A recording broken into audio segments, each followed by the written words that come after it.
a special marine warning for Lake Michigan near shore and open waters to mid-lake from Sheboygan, Wisconsin to Winthrop Harbor, Illinois, until 9 a.m. Central Daylight Time.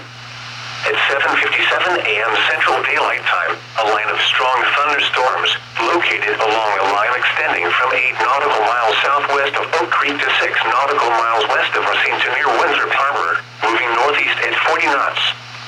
Hazard, wind gusts 34 to 40 knots. Source, radar indicated. Impact, small craft could be damaged and briefly higher winds and suddenly higher waves. Locations impacted include Wind Point, Port Washington and North Point Lighthouse.